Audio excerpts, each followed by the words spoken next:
I'm Shane White, and this is The Process. Hey gang, Chief Patrick White here with another edition of The Process. On today's Developer's Diary, I'm in the final stretches of this project. So I did some more layouts. I got my paper in on a couple days ago, all $500 worth.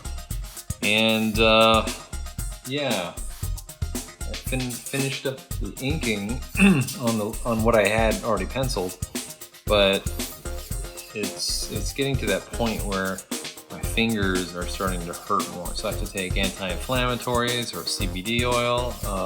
These are the things you don't really think about when you're starting out or just getting used to long hours day after day. It's like trying to give your hands and fingers a break. I do a lot of stretches, which helps. I picked up some stretches that I think a lot of rock climbers use.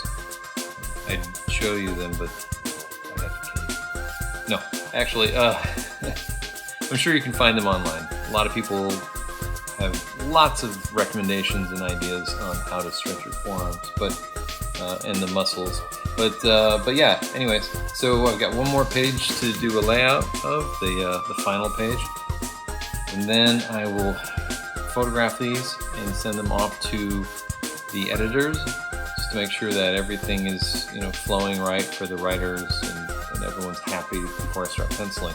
The idea is that if you go to final pencil and somebody wants changes, that's, it's just a pain in the butt. I think I might have mentioned this before, I don't know.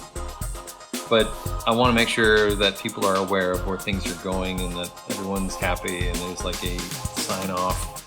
You want to do that when you're freelancing too, not just comics, but like any kind of freelancing. Anytime you can communicate things, it'll give you the satisfaction of not having to redo things over and over. So the idea is that you're saving time and money, and you're not getting frustrated every time somebody wants you to back up 2 or 3 steps and say, you know what, I don't like the composition, and you're already in the inking stage or the finishing stage, which is not a time to start talking about composition. Composition and flow is all in the penciled rough stages.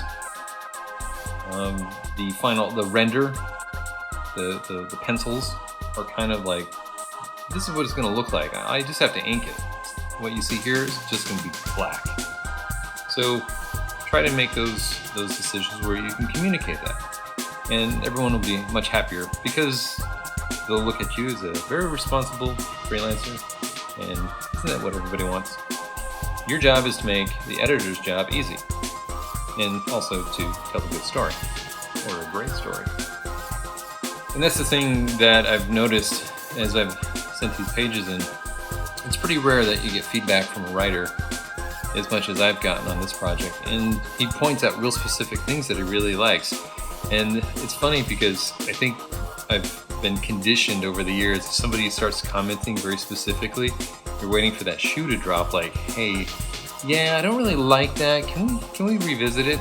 And sometimes that can happen if you get a very particular writer or editor.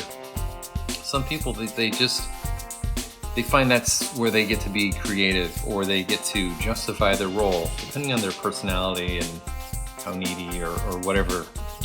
Everyone's different, so they may have a really good reason, so keep it in mind, consider it if they do have a problem with the work, and then think about, maybe they have a problem with it, but think of another way you can solve it, and not necessarily the way they suggest, because it's a suggestion ultimately, unless it's a really good suggestion.